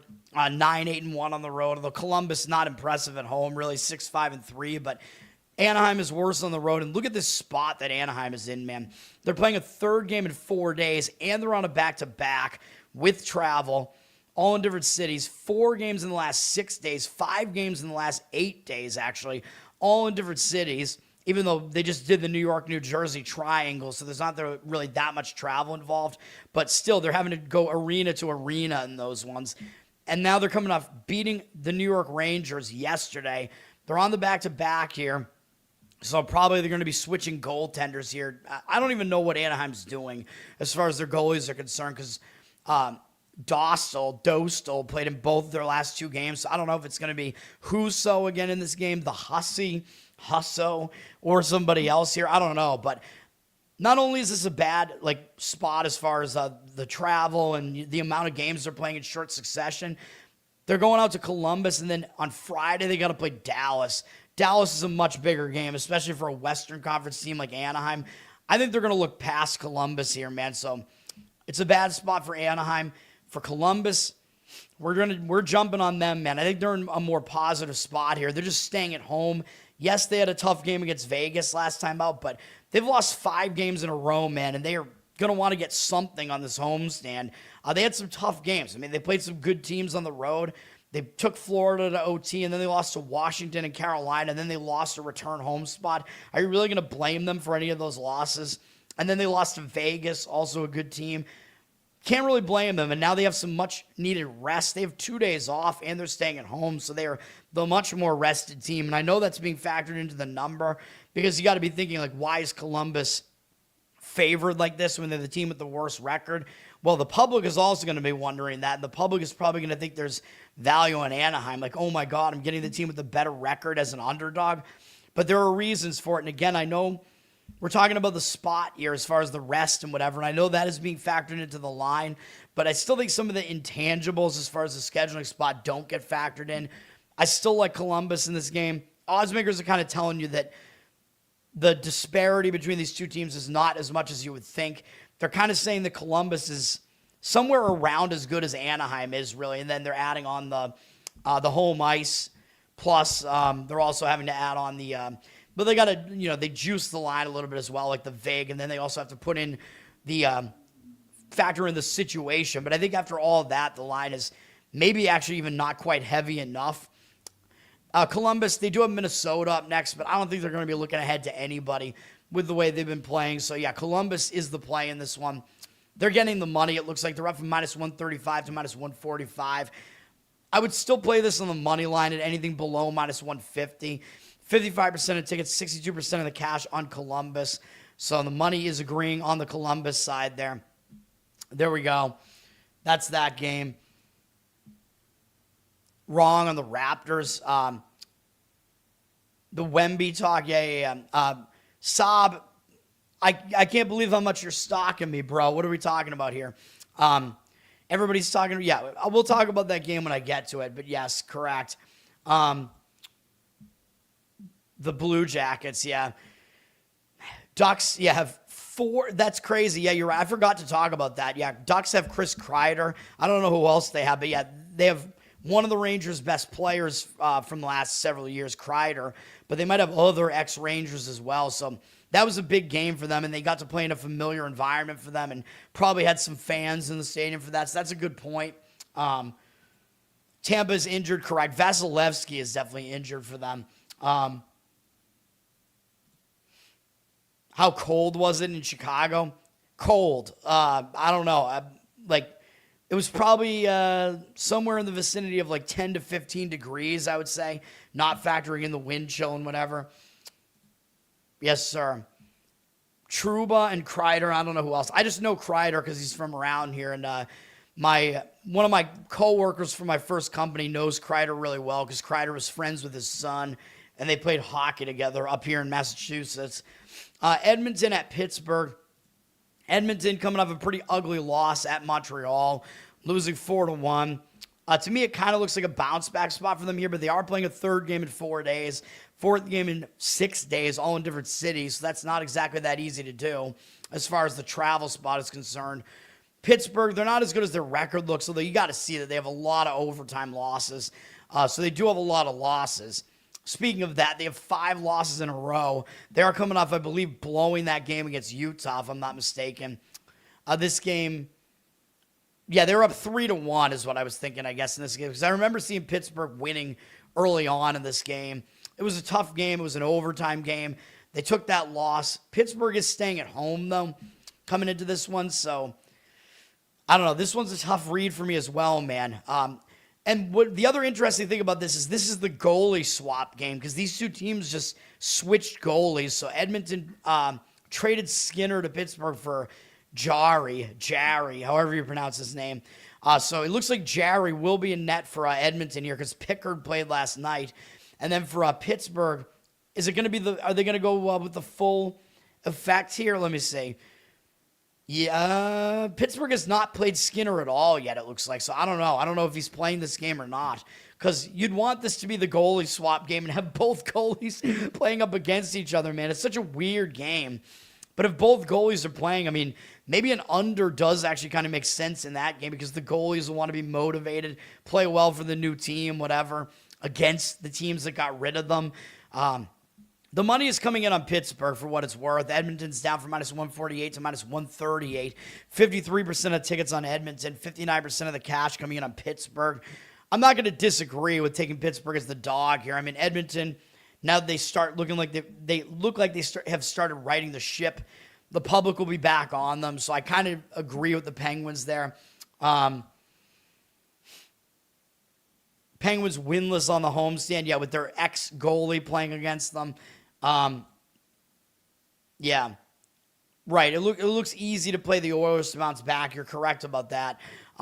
Even though normally I think there is something to be said about that bounce back spot. Yeah, the Ducks had motivation, correct. Against the Rangers, yeah. All right, we have Washington at Minnesota. This is the other game. Dude, I can't believe we have the goalie swap game and we have the trade battle game both happening tonight. Washington and Minnesota, as I've been pointing out, I thought they were both kind of looking ahead to this game to some extent because this is the game, the battle for, what's his name again? Quinn Hughes. These were the two teams fighting to get Quinn Hughes in the trade, man, and Minnesota landed him. So I think Washington's going to be extra pissed in this game to try to prove, like, hey, we don't need this guy, whatever, you know what I mean? So I think the team that lost the trade battle is going to be the team with the chip on their shoulder here, Washington. Washington's coming into this off an ugly loss at Winnipeg. That was a win for us on the show. I said it was a bad spot because Washington had taken Carolina to a shootout the prior game, and they had this huge Quinn Hughes look ahead to Minnesota. So I thought they were going to drop the game to Winnipeg. They did. So now I think they're going to be in a spot where they will be focused. Minnesota, they're coming into this game with momentum, although they did just crush the Bruins in what I think was the first Quinn Hughes game. Minnesota beat them 6-2. I think maybe the stock is just a little too high in Minnesota right now. They've won 4 games in a row, though they're definitely going to show up, though, for a game against Winnipeg. So that's kind of my hesitation here. You know, I like to play teams that are in lack of focus spots, which I don't think this will be for either team. The money looks like, the market read looks like it's saying Minnesota here. I don't agree with that, though. 63% of tickets, 59% of the cash on Winnipeg. Minnesota's down from -115 to -110. Odds makers telling you Washington's a slightly better team with the line at that. I would lean towards Washington in this game, but I'm staying off of it, but that's my lean in that one. Yeah, the Oilers are playing in Boston next. That is correct. A little bit concerned about that. The Bruins are just not really that good, man. Even though they're playing better than people thought they would, which I thought would be the case, but I thought they would be, like, not quite as good as they look right now, though. You like Washington here, yeah. The Wild got that win against, the Senators. You took a loss in that one. Yeah, correct. Yep. Saab and I are agreeing on everything here, man. Which I don't know if that's good because I want there to be some disagreement here. But usually when I disagree, I like bear down. I get bullish and I don't listen to anybody. You know, I'm like, no, I'm going to be right about this. Speaking of being right, let's hope that I'm right about this last hockey play. Let's do it, man. Best bets. We're going to be on Calgary. You knew it, man. I mean, Saab is on the same 2 plays. We're on Calgary against San Jose. This is a bad spot for San Jose. I mean, there's a reason why Calgary's a favorite like this on the road, man, even though Calgary has an ass record, and Calgary's not good. They're one of the worst teams in the NHL, I know, but San Jose is also not as good as their record looks. Again, the odds makers are telling you Calgary is actually the better team, and I guess in a better spot, which I'll talk about in a minute because they are, which is why they're a favorite like this. They're up from -125 to -137 here. San Jose looking like they're getting the money right now, though. 56% of tickets, 77% of the cash on them for now. But you might see this market read move around because this game is late at night. So we will see. But the spot is not good for San Jose, as I'll show you in a minute. Now, Calgary, I mean, they're not exactly in a good spot, I wouldn't say, because they did just win in overtime against LA. The Kings, that was a big win. I mean, LA was probably about a -160 money line favorite there. Calgary, nice win for them. But it wasn't a huge upset for them, and the Kings are not very good at home, as I keep pointing out. And now Calgary has multiple days off, so they can kind of rest there, and they're staying in California, going up to San Jose. So I like that they have extra rest coming into this. I think they will show up for this game. And for San Jose, they're in the much, much worse spot, and they look like they're the better team record-wise. So the public is going to see this, I think, and think, like, how am I getting an underdog price with the home team with the better record here? So the line looks very suspicious. San Jose, they're coming off 2 overtime games, man. And yes, they do have 2 days off as well, but They're the team that actually pulled off that upset against Pittsburgh, where Pittsburgh was winning the game 5-1 in the game, and they lost 6-5. That was the game I was thinking of. So San Jose pulled that win out of their ass. They shouldn't have won that game against Pittsburgh. I mean, they were getting crushed in that game, and that was on the heels of beating Toronto in overtime. But, of course, the most crucial part of this is San Jose is returning home from a road trip, man. They've been on the road since Friday, December 5th. You know, I always keep saying it. When a team returns home from a road trip, they got to get back to home life. It could be a distracted spot. Calgary is not really a team that's going to draw your focus. And in 2 days, San Jose has to play Dallas, who they also just lost to during the road trip. It was one of 2 losses on the road trip. That is a big game for multiple reasons, man, against Dallas. So I think they're going to be looking ahead to that Dallas game. So this is basically a sandwich spot here. I don't like it whatsoever for San Jose. Terrible spot that San Jose is in here. Don't think I have much else to say about it, but that is it, man. Again, I think they're going to be distracted. They did have to go all the way out to the Eastern time zone, and now they're traveling back across the country here, coming back home. Not a good spot for San Jose at all. Calgary will be the play in that one. Kreider, I don't know him, though. My coworker knows him. I've never met Kreider, though. I do. Yes. Saab, yes. I lean to Utah, unfortunately, because it's against the Bruins here. But, yes, I do lean to Utah. And then we have one more game, Colorado. I mean, they're a huge favorite at Seattle. Not much to say about this. Seattle is staying at home off of losing pretty bad to Buffalo. Not a great game for Seattle.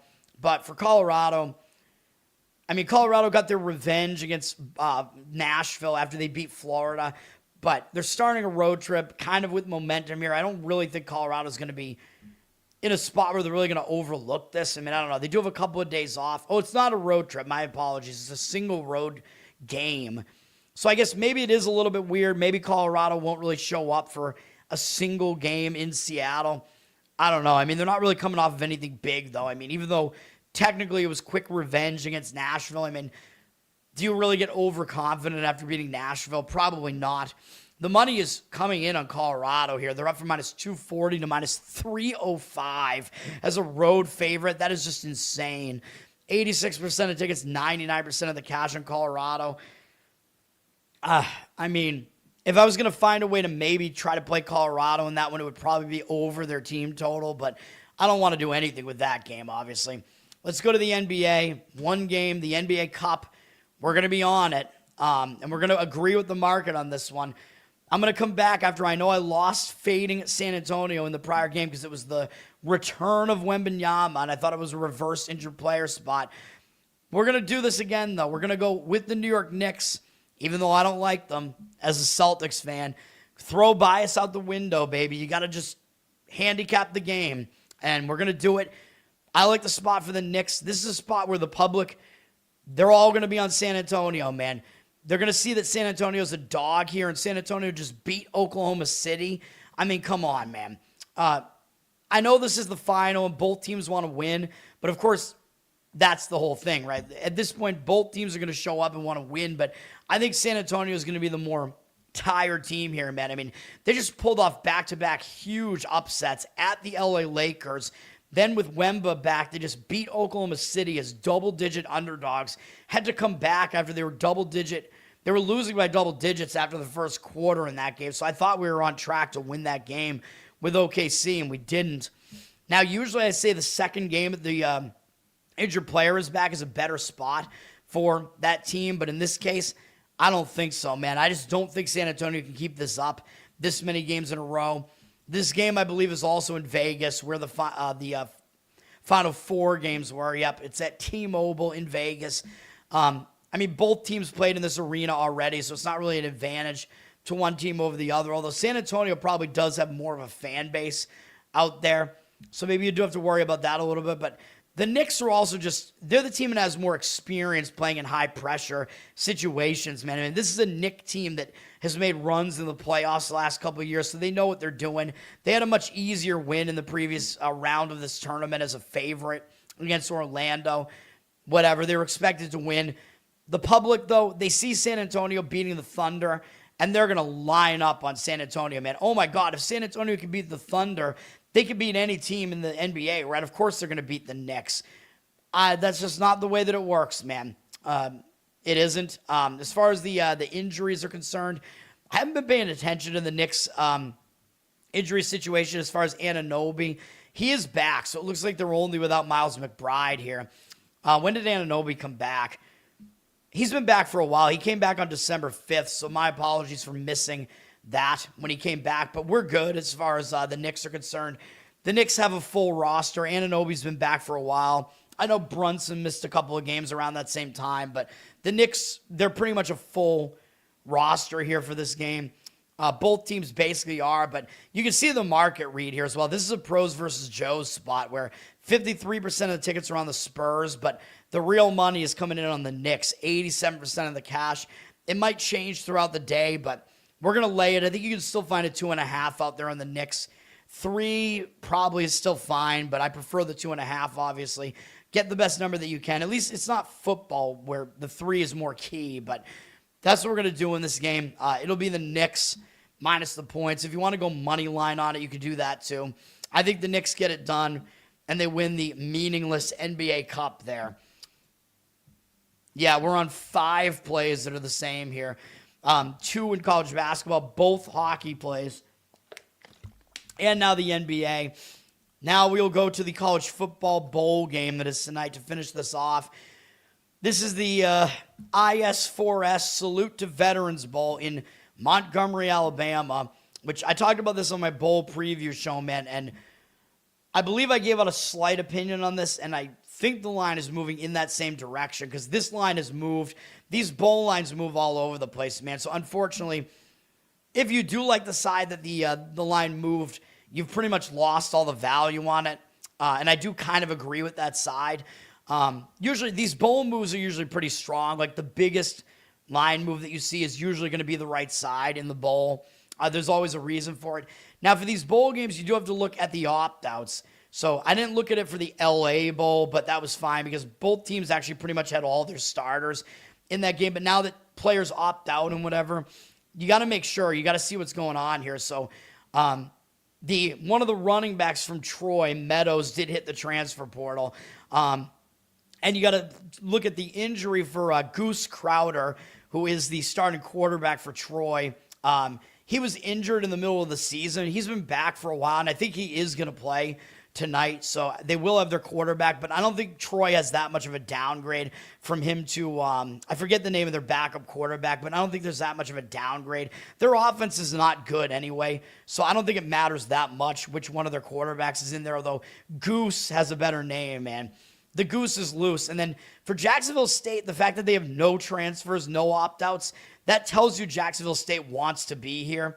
You know what I mean? Like if you see a team that has way more opt-outs than another team, although for Troy, they only have 2, so it's not a lot at all. They have one of their defensive linemen is transferring as well.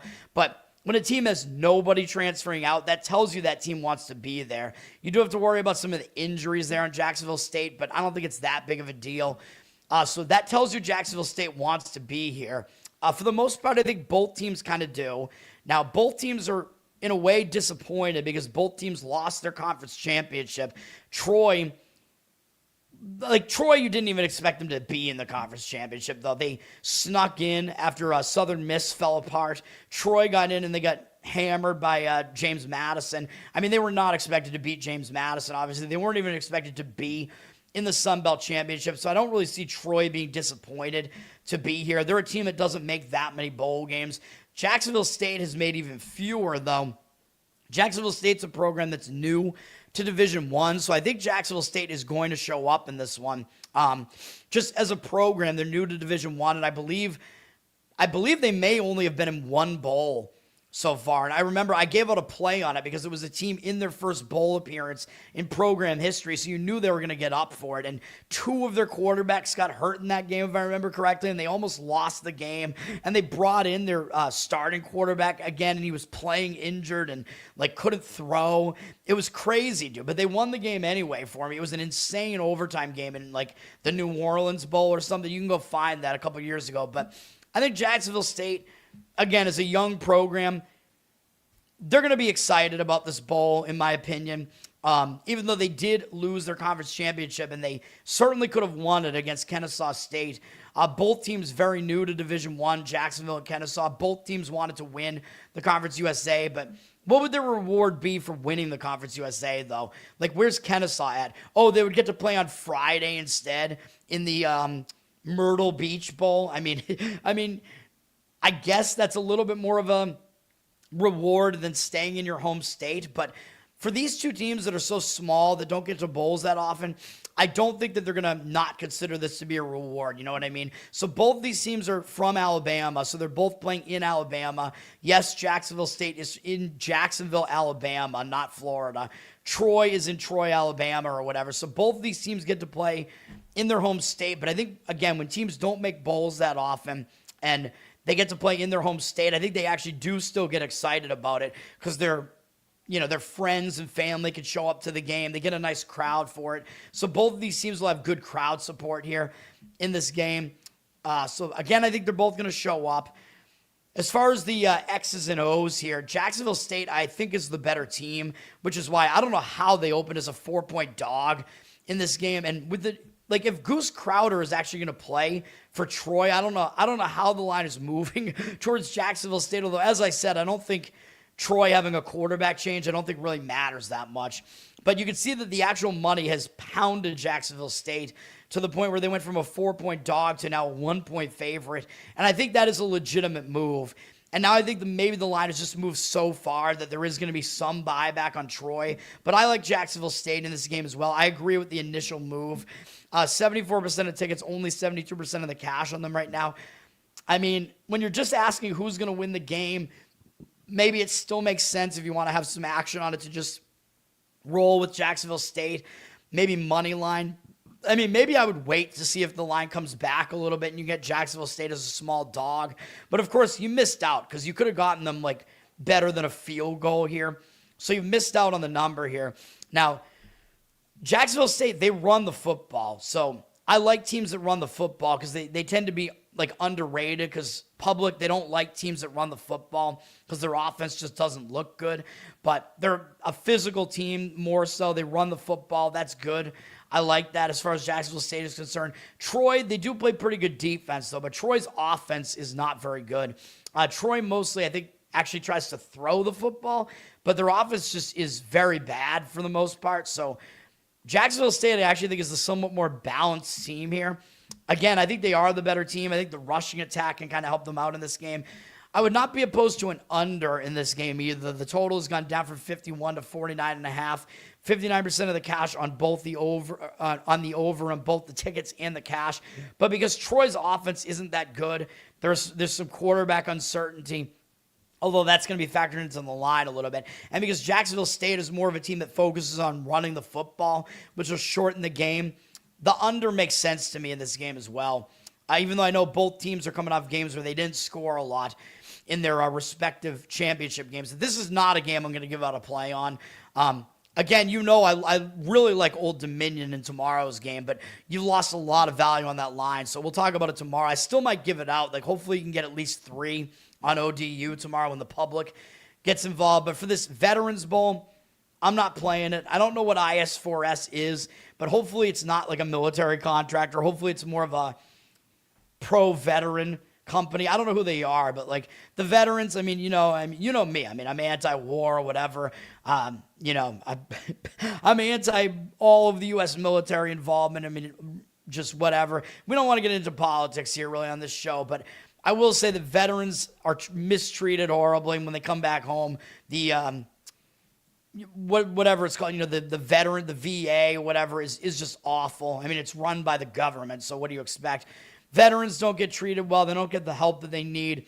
I will just say that. So shout out to the veterans. I still have my Veterans Day non-alcoholic beer behind me here as a sober man and still a beer snob. I got all my non-alc beers back there. And Athletic Brewing has a Veterans Day beer that I have some of. The Ready Front. It's an IPA. It's a decent IPA. For non-alcoholic, the way that these breweries can actually make these non-alcoholic beers now, they can actually make them pretty well now. So I'm surprised that they could do it. But that's going to do it for all the plays today, man. Are the Knicks the best team in the East? They might be. I don't want to say it, but yeah, I mean, they're definitely one of the best. That's going to do it. So once again, the plays today. We do have a lot of plays today. Hold on while I delete the ones from yesterday. But we got a bunch of big dogs in college basketball. Lipscomb plus the points. We're laying the points with Bowling Green in college basketball. Taking the huge dogs with Northern Colorado and Queens. College, we got a couple of moneyline favorites, which I don't love in hockey necessarily, but I like the spots for Columbus and Calgary. And then we're on the Knicks in the NBA Cup final to get it done for us there. The minus the points there. That's going to do it. I appreciate it, guys. Thanks to all the regulars in there, in the chat there, all the newcomers there. I appreciate it. Learn to Tone on Instagram, Learn to Tone on Twitter. I got subscriptions on Twitter now. I still have to do subscription content out there. Sorry, Jeffrey. I wanted to put that Uke video out to the public yesterday, just because it was so ridiculous. I just wanted it to get traction. So we'll see what I want to do for subscriber content there, but I do have subscriptions now on Twitter. Learn to Toad there and on Instagram for the short form of this on Instagram. Like, subscribe to the channel here, of course. Give me good replies to your comments. Listen on audio. Give me a good review on audio. That helps as well. We're on Apple and Spotify. Patreon.com/LearnToToad. And there's bonus Uke content there that I apologize. I know I always say it. I have to keep it up to date. I know. There's a Spotify Uke feed there. We got to get the Christmas stuff that I've been doing up there before it's too late. I will. Then we have, you can request stuff of me as well there. You can do it on Twitter too. If you subscribe to me on Twitter, there's a group chat, although right now it's just me and Jeffrey in there, so there's not a lot of activity because the other guy who subscribes to me doesn't have an updated X. I do have a couple other, I have the Uke channel as well. Covered in Uke is my Uke channel on YouTube. I got a lot going on. We got the Loser Cast, which will be on tonight for episode 3. The new comedy panel podcast where we nominate the biggest losers, man. And we're all losers, so go check that out. That'll be after Legion of Skanks tonight at like 10 p.m. Eastern on the Loser Cast YouTube. And then we got the Giants podcast that still hasn't started yet with me and Ben Weir. I think we're just sad that the New York Giants are not doing well. And for me, that Jackson Dart is getting concussed all over the place because I love Dart, as you know. So the G Spot is the name of that podcast that will start at some point, but I don't know when. I'll be back. I'll be back tomorrow. We're going to talk about that bowl game that I actually like tomorrow. There's a little bit more action tomorrow. I think there are only a couple of NBA games tomorrow, and it's going to be a light board tomorrow, I think, which I like. So hopefully it's light. There will be some college basketball, though, I assume. And then Thursday, Mr. Thursday Night will come back to you because I actually like the Thursday night NFL game a lot. So that might be a play for me. I'll be back then for all that. So stay tuned for all that. We'll be back, man. Peace for now.